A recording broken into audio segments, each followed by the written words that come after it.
10 de la mañana con 8 minutos, lo adelantábamos hace un ratito antes de irnos a la pausa y es que este día domingo 18 de mayo es un día tremendamente importante, es un día especial, es un día de sensibilización porque es el Día Nacional contra la Explotación Sexual Comercial de Niños, Niñas y Adolescentes. Es por eso que el Centro de Estudios Migratorios de acá de Los Hach está realizando un mapeo que están realizando además con carreras de pedagogía y de salud para fortalecer la capacidad de detección oportuna de esta grave vulneración de derechos de niñas, niños y adolescentes. Para eso estamos ya en nuestros estudios con Ingrid Almendras Orellana, encargada de prevención, sensibilización y redes de la corporación ONG Raíces. Ingrid, bienvenida. Muchas gracias, un gusto estar acá. En realidad para nosotros es súper importante estos espacios justamente de visibilización de una extrema violencia hacia niños, niñas y adolescentes. También estamos junto a Mónica Díaz Leiva, académica del Centro de Estudios Migratorios de acá de la USACH. Mónica, bienvenida. Gracias, muchas gracias por la posibilidad de estar en este espacio y compartir además con Ingrid que estamos haciendo un trabajo de colaboración desde el Centro de Estudios Migratorios para, como mencionaba Ingrid, visibilizar esta temática a nivel general, pero por supuesto en nuestra comunidad universitaria. Maravilloso. Bueno, decíamos que el 18 de mayo es un día importante porque es el Día Internacional contra la Explotación Sexual de Niños, Niñas y Adolescentes. En ese sentido, ¿qué es lo que se espera de un día así, Ingrid? ¿Se espera que sea un día para visibilizar, para implementar nuevas normativas, para pedir nuevas normativas, bien digo, perdón? Claro, mira, para nosotros en realidad el trabajo es permanente, ¿no? Y este mes, el mes como tal, es la visibilización y también la sensibilización frente a la problemática, porque generalmente en términos más culturales nosotros tenemos naturalizado el comercio sexual y asociamos que todas las personas que ejercen el comercio sexual están ahí porque quieren, pero aquí estamos hablando de niños, niñas y adolescentes.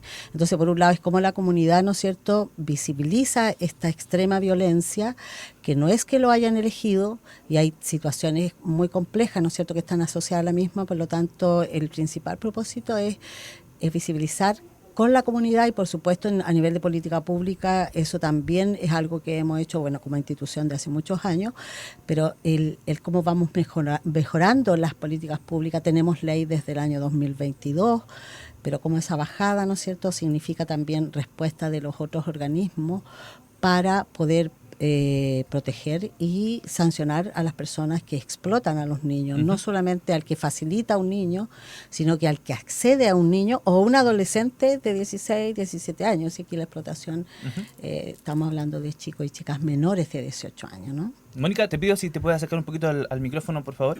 Hay organizaciones feministas y que también resguardan la igualdad de género, como la Red Chilena contra la Violencia hacia las Mujeres, que han tenido campañas dedicadas a esto, en la que mencionan, por ejemplo, algo que Ingrid también mencionaba, y es que las niñas y las adolescentes no se prostituyen, sino que son explotadas sexualmente.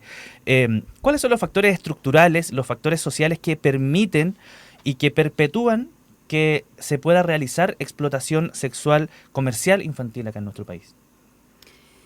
Bueno, nosotros como Centro de Estudios Migratorios estamos mirando en particular el tema de los procesos migratorios y cómo se conectan con estas violencias estructurales que afectan a niños y niñas en general y en particular a niños y niñas migrantes. Y ahí algo que es importante es plantear que hay un sistema en el fondo que permite que esto ocurra, un sistema político, un sistema económico, que por un lado podríamos vincularlo a un sistema patriarcal, ¿cierto?, que genera y produce violencias hacia distintos grupos sociales y también hacia cuerpos feminizados, que es un tema importante en el caso de la ESNA, y también tiene que ver con el sistema capitalista que mercantiliza los cuerpos. Entonces, esa situación afecta a muchos niños y niñas y adolescentes y se expresa también en distintos planos y niveles en el fondo, porque también hay una violencia cultural en el sentido de cómo esto es comprendido, ¿cierto?, por la sociedad, cómo también se generan procesos de estigmatización frente a la temática. Y por supuesto que también se expresa en redes locales, en instituciones que, por ejemplo, no detectan a tiempo. Entonces hay un conjunto de elementos o de niveles que se conjugan, que finalmente hacen que esto ocurra y que afecte también a grupos que debieran ser de especial protección, y ahí quiero referirme justamente a los niños, niñas migrantes, que si bien no son los únicos que viven esa situación, están en una situación que los expone a estas redes también. Y eso es un tema que tiene que ver con varias condiciones que desde una mirada interseccional confluyen, ¿cierto? Son niños, niñas migrantes, muchos de ellos, y en el caso de muchos niños en situaciones de extrema pobreza, niños que además o niñas que están también ingresando a nuestro país por pasos no habilitados, por lo tanto están mucho más expuestos. Entonces hay también un conjunto de situaciones que lo hacen o la hacen ser más vulnerable, porque hay también un Estado que no resguarda y no protege. Por lo tanto, no es solamente un asunto de individual, ¿cierto? De sujetos o personas, que por supuesto también se materializan ello, sino de un sistema, un Estado que no genera todas esas condiciones de protección integral. ¿Qué rol juegan, qué rol educativo y de prevención juegan específicamente los espacios educacionales, las escuelas, los liceos? A ver, para nosotros, por ejemplo, el espacio educacional es un espacio central en términos de restitución de derechos. A muchos de los niños que nosotros trabajamos, ¿no es cierto?, tienen rezago escolar o derechamente en algún momento han abandonado los estudios. Y en ese sentido, en el fondo, lo que nosotros tenemos que tener claridad frente a estos niños o cualquier niño que está en vulneración es que somos las distintas instancias de la sociedad, somos garantes de derechos. Nosotros ahora tenemos una nueva ley de garantía de los niños, ¿no es cierto? Porque siempre la exigencia estaba como depositada en el servicio del servicio de protección a los niños, como era el Sename o actual servicio de protección especializado. Pero eso no es solo, porque ellos atienden a los niños que ya fueron vulnerados. Y aquí, qué buena tu pregunta, porque en el fondo es cómo llegamos antes de que tengan que ser sujetos de atención en estos otros espacios. Y ahí el colegio, salud, o sea, incluso los vecinos, o sea, cumplen un papel fundamental en poder visibilizar y darnos cuenta de que cuando estamos frente a una situación como esta, estamos frente a un chico o una chica, ¿no es cierto?, que está siendo vulnerado. Mira, un ejemplo muy concreto y muy complejo que tiene cuando está asociada al consumo de droga, por ejemplo. Porque nadie va a ver en la calle un chiquillo o una chiquilla que a lo mejor está en consumo como una posible víctima de explotación, sino que van a ver que uno más que está ahí por la droga haciendo la transacción. Entonces, en ese sentido, para nosotros, por eso que el colegio es central, salud es central, porque el tema de salud mental, obviamente que ahí son muchos de los niños que han llegado a explotación, ¿no es cierto?, que llegan a nuestros centros de atención, no solo de raíces, sino que de las otras instituciones también, han pasado por instancias de protección, ¿no es cierto?, ya sea residencias de protección o otros programas ambulatorios también, igual que los nuestros, pero que no tuvieron, a lo mejor no fue visibilizada la vulneración a tiempo, y cuando llegan a los programas especializados llegan mucho después. ¿Ya? Entonces, en ese sentido, para nosotros, en el fondo, es toda la institucionalidad la que tiene que estar ahí al alero de poder garantizar derechos. Desde, por ejemplo, los jueces o el sistema judicial, cuando encontramos un caso de violencia sexual, o sea, cómo ese se resuelve, porque ese chico también va significando, si yo no tengo una resignificación de una experiencia traumática como la violencia sexual, por ejemplo, y que además, si es que se hace un juicio y termina con nada de sentencia, él también va a significar que no, entre comillas, no tuvo importancia. Entonces, todas las instituciones en sus distintos niveles, como decía Mónica, ¿no es cierto?, tienen respuesta, deberían tener respuesta frente a la protección. Ministerio de Desarrollo Social, o sea, esto estructural que produce la ESNA no es solo que, no son cosas como en el aire, obviamente tienen expresiones concretas como el empleo precario, ¿no es cierto?, o el desempleo. Por lo tanto, también hay temas ahí que tienen que ver con algunos chiquillos que derechamente son por la subsistencia, pero también tenemos casos en que está cruzado con todo este sistema valórico de nuestro que así como convertimos a los cuerpos feminizados, ¿no es cierto?, y en general de niños, niñas y adolescentes y mujeres adultas también, algunos hombres igual, si los hombres no están libres de la explotación sexual, hay un cambio valórico ahí. Nosotros sentimos que hay un cambio valórico y eso es un tema más cultural, porque tú puedes adquirir lo que quieras si tienes el recurso. Por lo tanto, yo puedo pagar por un niño, puedo pagar por una niña, ¿no es cierto?, un adolescente. Yo tengo el recurso, lo adquiero. Y por otro lado también está el cambio valórico en términos de cómo yo, a lo mejor por tener un celular de alta gama, una zapatilla, también el sistema me refuerza otras situaciones, porque como yo valgo según cómo me ven, según lo que tengo, pienso que eso es lo que me va a hacer tener una posesión en la sociedad, ¿no? Y ahí uno de los grandes temas que tenemos con los niños en explotación son niños o adolescentes, ¿no es cierto?, que han vivido un profundo desamor a lo largo de su vida, de sus trayectorias de vida, desde muy pequeños, ¿no?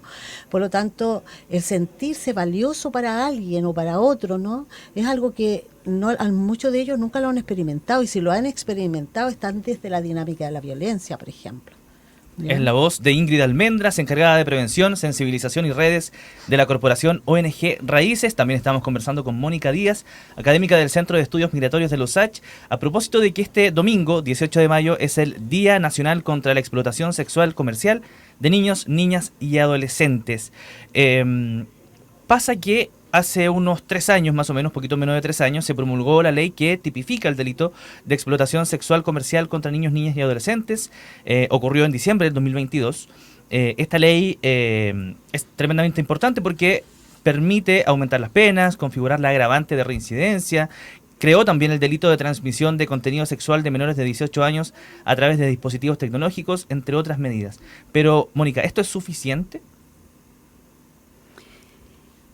Creo que, bueno, por lo que mencionábamos, es un tema estructural y que requiere muchas acciones, y creo que ahí Ingrid, que trabaja directamente en la mesa intersectorial, quizás puede también mencionar. Creo que todavía estamos muy lejos de lograr, primero, prevenir. Yo creo que ese es un primer tema. Luego, detectar a tiempo. Luego, generar los procesos de reparación que corresponde, y lo más importante, que es la erradicación de la explotación sexual de niños y niñas. Entonces, son tareas muy importantes que, si uno las compara quizás con experiencias de otros países, lo conversábamos también ayer justamente con otra de las integrantes de la red de Observa la Trata, que a propósito de las clases que estamos realizando con estudiantes de nuestra universidad, hacía una comparación de cómo la legislación nuestra, en el fondo, está, no quiere decir que en otros países esté resuelto, pero hay una baja detección, pero también hay un abordaje que inhibe justamente que las personas puedan denunciar. Entonces, por ejemplo, de datos de 347 casos, por ejemplo, que se mencionaban de personas víctimas, voy a referirme a trata en general, pero que tiene que ver, hoy día estamos hablando de explotación sexual de niños y niñas, que es una de las formas de trata, en comparación con otros países de 10.000, por ejemplo. Entonces son números muy, muy lejanos. Entonces yo creo que sí es un avance, por supuesto que es un avance que ya se tipifique, que se modifique esta noción que mencionaba también Ingrid, ¿cierto? Prostitución infantil.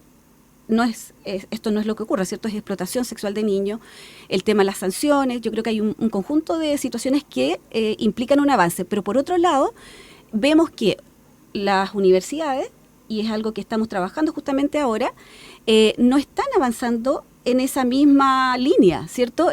No quiero decir que esto sea generalizado, pero todavía no hay suficiente formación de profesionales que justamente pueden ser parte de estos sistemas preventivos o de estas como circuitos interinstitucionales que en el fondo se requieren para que cuando egresen de la universidad estén preparados para identificar en un centro de salud, por ejemplo, a un niño o niña que vive esta situación, o en una escuela. O sea, nos hemos encontrado con que hoy en las carreras de pedagogía, ¿cierto?, en las carreras de salud, no existe formación. Entonces, en ese sentido, hay una ley, y a veces, claro, es un avance, es un mensaje importante, pero hay una serie de acciones, programas, presupuestos que se deben incorporar para que eso también genere no solamente el cambio normativo, sino que también genere el cambio cultural, y para eso necesitamos principalmente también abordarlo desde lo que pasa, no exclusivamente, pero en las universidades, que tenemos un importante número de futuros profesionales o agentes que van a trabajar en estos contextos.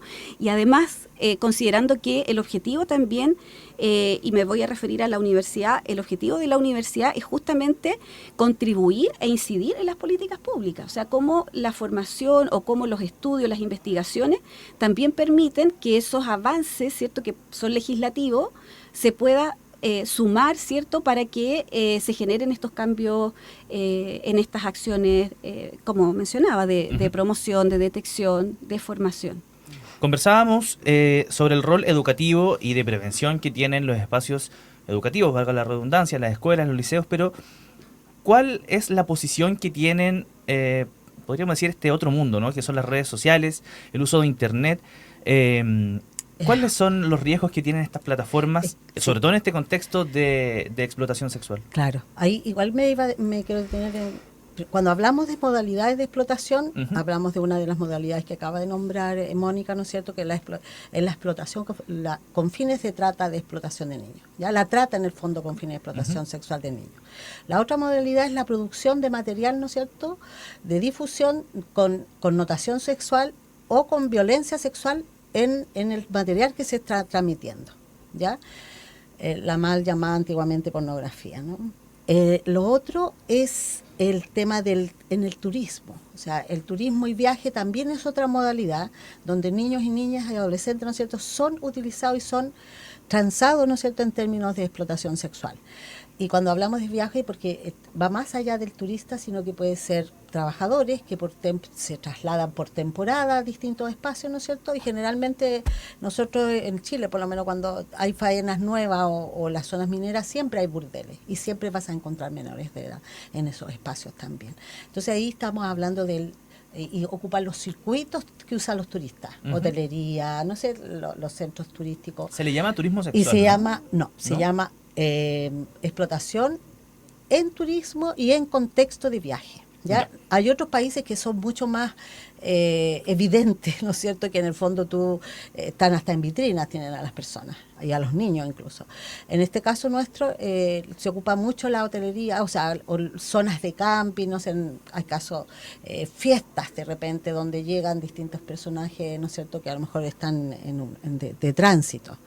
Ese es el tema en contexto de turismo y viaje. Y lo otro ya es la explotación, ¿no es cierto?, propiamente, que este concepto que tenemos como más familiarizado, que el chiquillo o chiquilla que puede estar en calle, que está abiertamente en una plaza, con la plaza de armas o en alguna, no sé, acá en los distintos centros como más álgidos, pero también están los más, entre comillas, domésticos, ¿no? El que apoya, no sé, por el almacenero buena onda, el vecino o alguna visita que llega con esto y se produce el intercambio. Donde hay intercambio, por supuesto que también están los que son, donde hay un tema más complejo, que es cuando son niñas o niños o adolescentes que son trasladados a burdeles, a lugares donde son para explotación sexual, ¿no? Y en el fondo es el poder visibilizar a estos chicos y a estas chicas en estas distintas instancias, no solo como esto, sino que en estas otras tres que te acabo de nombrar. ¿Me puedes volver a repetir la pregunta? Porque ahí... Sí, no, los riesgos que conllevan las redes sociales. Eso te iba a decir. Y en el ámbito de la producción de imágenes, ¿no es cierto?, y la reproducción y además de venta y todo esto, ahí entran las redes sociales. ¿Por qué entran las redes sociales? Porque por un lado son captados por esta imagen, por este tema más virtual, ¿no es cierto? Nosotros, nuestros primeros casos fueron en el año 2003, cuando no teníamos ni ley de trata ni nada, en que los chiquillos eran captados por el famoso Messenger, estoy hablando de muchos años, ¿no es cierto?, en que las personas confiaban en estos mensajeros, ¿no es cierto?, y que después se transformaron en distintos chats, pero ya en el 2003 la tecnología era usada hace muchos años para captar niños o adolescentes, ¿no es cierto?, para explotación sexual. Ahora con el avance del tiempo, obviamente las nuevas tecnologías y lo que significó la pandemia masifica este tema, y ahí es donde, y lo conversábamos hoy día con Mónica, lo grave que viene con las redes sociales, con los juegos en línea, ¿no es cierto? Tú puedes filtrar imágenes, pero tú nunca puedes filtrar un chat. Entonces, las familias no tienen cómo filtrarle al niño un chat de que no hable con este personaje, porque a lo mejor el niño piensa que está conversando con uno de 12 o la niña, ¿no es cierto?, igual que él, y los programas para distorsionar la imagen existen hace muchos años, y las voces, ¿no? Entonces, en ese sentido, el tema de la Internet en línea y los otros casos como las aplicaciones que son abiertamente de venta de fotografía o de estos packs, ¿no es cierto?, que hay distintas aplicaciones donde se vende la fotografía, y ahí la víctima es mucho más invisibilizada incluso por sí misma, porque siente que ella está haciendo. Lo que la víctima no sabe es que esa foto se está transando y puede llegar a un sitio pornográfico, donde se vende pornografía adulta, por ejemplo, y ahí llega tu foto. Y ahí no solamente estamos hablando de los niños, sino que estamos hablando de cualquier persona. Y también te capturan tu ubicación. Si tú teniendo activada para poder chatear, tienes que tener activado tu internet. Entonces, el GPS, cuando tienes la tecnología, igual te van a ubicar. Entonces, tu ubicación, aunque los niños, y ese es el peligro con los niños y los adolescentes en términos de protección en el mundo virtual, es cómo nosotros, ¿no es cierto?, los niños pueden filtrar y darse cuenta de que el riesgo que corren en esos juegos cuando conversan con un desconocido es distinto cuando yo sé que mis chicos están jugando todos los del curso, o a veces hay hermanos que juegan de una pieza hacia otra, ¿no? Pero cuando tú estás con este mundo virtual que no sabes quiénes son, que te dice que a lo mejor están en China o que están en, no sé, en Ecuador o en Inglaterra, y a lo mejor es el vecino del frente. O sea, hay casos que ya se han resuelto en que el tipo que hacía grooming, por ejemplo, el caso de grooming, y vivía frente a la casa, pero la niña nunca imaginó que podía pasar eso.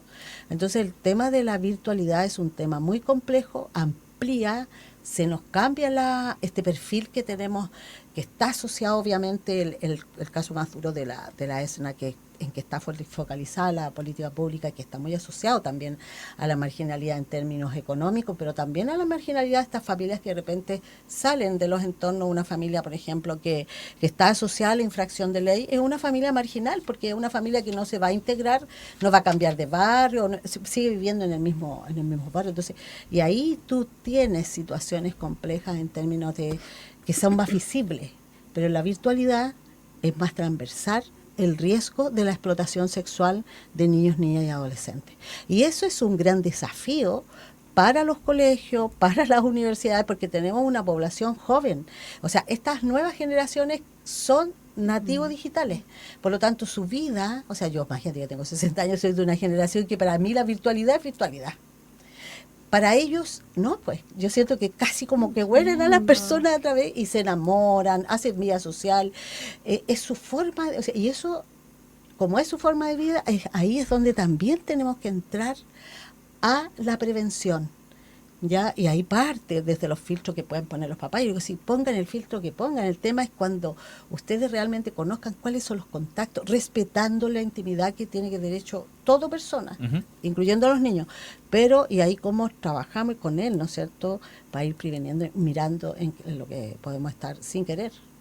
Que porque pueden empezar por grooming, en que me hacen sacar la ropa, ¿no es cierto?, y me empieza, yo misma me fotografío, no me doy cuenta que me pueden estar filmando desde la otra cámara, porque la ingenuidad de los chiquillos es esa.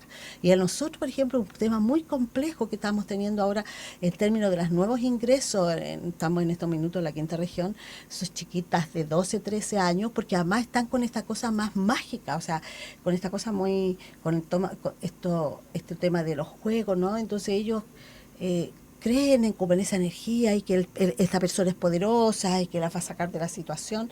Y hay un pensamiento muy mágico que es nuevo, que tiene que ver con la nueva forma de las nuevas generaciones, de cómo se involucran cuando están en los juegos, o no sé, y que no es malo si todas las generaciones cambiamos, pero justamente es cómo nosotros tenemos que estar alerta a cómo van variando estas formas de explotar. Las niñas terminaron igual en explotación. Y en ese sentido, ¿no es cierto?, porque puede comenzar en el mundo virtual, pero el personaje en cualquier momento te puede decir juntémonos en la esquina, pero como ya llevo meses seducida con este personaje, yo voy a juntarme con él en la esquina o a la salida del colegio. Ese otro resguardo a propósito de la prevención es como los colegios, ¿no es cierto?, o en el momento de la salida, o los mismos apoderados, fijarse quiénes llegan. Nosotros hemos tenido chicas que las van a buscar a la salida del colegio, autos para llevársela, y eso no se controla. Y lo sabemos en los relatos después cuando llegan a procesos reparatorios. Entonces, los colegios, una cosa es, porque nosotros sabemos lo demandado y lo sobredemandado que son los profesores, ¿no? Además ahora lo tenemos con la sobredemanda de la integración, ¿no es cierto?, maravillosa, que significa integrar a todas las diversidades neurodivergentes, ¿no es cierto?, u otras manifestaciones de discapacidades también. Pero, ¿qué pasa también con esto? ¿Cómo fortalecemos para que ese profesor, ¿no es cierto?, pueda mirar? Y ahí es donde, te digo yo, la garantía con los chiquillos cruza todo. Y a propósito de los recursos que nos decía Mónica, no podemos dejar a un profesor solo con 45 niños, a lo mejor con un asistente para apoyar en algo. Y eso en los colegios que son como los más que están priorizados, pero no todos los colegios, y eso lo manifiestan los profesionales, por ejemplo, que trabajan con los niños directamente, de que no todos los colegios tienen auxiliares de sala. Por lo tanto, tenemos un profesor que está sobredemandado con 45 niños, malamente lo vamos a hacer que además te puedas detectar al niño que está en explotación. Entonces por eso que el tema de la garantía de derecho para la prevención y incluso para restaurarle derecho a una víctima pasa por todos somos garantes, y eso significa que cada institución, Ministerio de Salud, Ministerio de Educación, Ministerio de Desarrollo Social, tenemos que estar preparados. El Ministerio de Desarrollo Social, ¿no es cierto?, tiene, de hecho, los programas, el servicio de protección depende del Ministerio de Desarrollo Social, ¿no? Por lo tanto, ellos están destinando recursos para eso, pero también necesitamos, porque la familia es otro garante de derecho, como familia. Pero si yo tengo una familia precarizada, con un trabajo, ¿no es cierto?, ahora se llama trabajo precarizado, para nosotros antes era derechamente se sentía porque no era trabajo pero por lo menos ahí tienen un ingreso, ¿no?, que no es formal, que no es regular, etcétera. Si no tenemos respuestas consistentes que realmente resuelvan, esa familia no va a poder garantizar. Y no podemos, porque otra cosa que tendemos es a demonizar a la familia cuando están en estas situaciones, ¿no es cierto? Y eso significa que no la miramos en su justa medida, en términos que si tenemos una familia que hay una adicción, que uno de los progenitores o un familiar tiene adicción, no se mira desde la perspectiva, por ejemplo, salud mental. La adicción en Chile e internacionalmente está asumida como un problema de salud pública. Pero no tenemos respuestas eficientes frente a eso. Nosotros, muchos de los niños que ya están en proceso reparatorio, ¿no es cierto?, y bajo protección en sistemas ambulatorios, tienen familiares o ellos mismos asociados al tema de la adicción también. Entonces ahí, como les digo, es como vamos integrando esta respuesta, que es mucho más amplia que solo programas, porque yo puedo tener programas, pero no tengo la hora para el psiquiatra. No, ¿de dónde saco? Va a cumplir los 18. ¿Cuál es la respuesta que le doy frente a la explotación? Si está vendiendo su foto, ¿cuál es la respuesta en términos de ingreso? Entonces, es un trabajo que cruza muchas. O sea, básico, comida, techo y educación. ¿Cachai? Y el tema del trabajo también, o sea, en ese sentido, más que, y hay algunos casos más extremos incluso que viene transgeneracionalmente, o sea, bisabuelas, abuelas, mamás, tías, ¿no es cierto? Y que es un tema que ya ahí son familias traumatizadas y retraumatizadas, ¿no es cierto?, por el sistema per se, además discriminada en todos los lados, porque cuando nosotros vemos a alguien distinto, lo discriminamos, somos bien chilenos.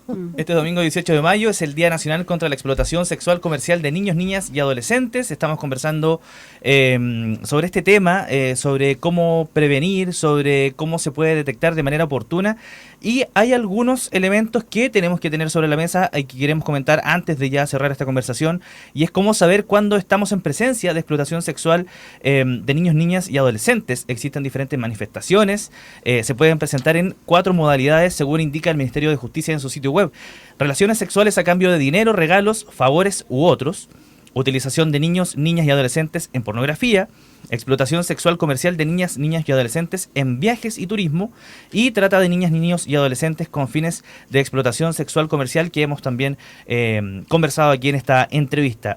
por supuesto, si estás frente a alguna de estas manifestaciones, si identificas alguna de estas situaciones, el llamado es a denunciar en la PDI. El teléfono es el 134 y también el fono niñez en Carabineros, el 147. Ingrid Almendras, te quiero dar las gracias por esta entrevista. Gracias. Mónica Díaz también, muchísimas gracias por esta conversación.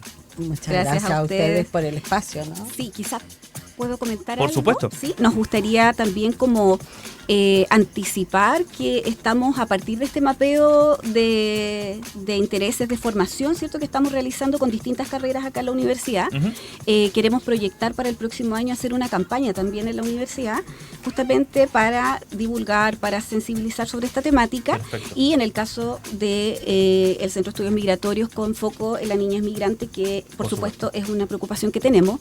Así que ahí también agradecer muchísimo la colaboración con ONG Raíces, que ha sido también fundamental en esta etapa, y también con RAT, que es la red Alto al Tráfico y la Trata, que es parte también del capítulo chileno, de la cual forma parte también el Centro de Estudios Migratorios, porque en el fondo, para que podamos hacer un trabajo consistente, tenemos que hacerlo con las organizaciones que llevan años trabajando en esta materia y que van a contribuir también con los objetivos y con el deber, de cierta manera, que tiene la universidad, que justamente es un poco el sello de responsabilidad social que tiene nuestra universidad y cualquier universidad pública. ¿Página web, redes sociales para encontrar más información Hay, o sea, del Centro de Estudios? Sí, Centro de Estudios, CEM.cl, que es el Centro de Estudios Migratorios de la Facultad de Humanidades, y también está en las redes sociales, en Instagram, pero lo van a encontrar como Centro de Estudios ¿Y Migratorios. de ONG Raíces? ONG Raíces, nosotros somos www.ongraices.org, y ahí van a encontrar investigaciones y también sistematizaciones de nuestra experiencia, desde el trabajo con familia, con los mismos niños, y también investigación, la primera investigación en trata de niños que se hizo acá, la hicimos hace hartos años ya, y que nos hablaba justamente de 52 casos, y nosotros en 11 años hemos detectado 33, y ahí trata, ¿no?, que estamos un poco al debe. Eso.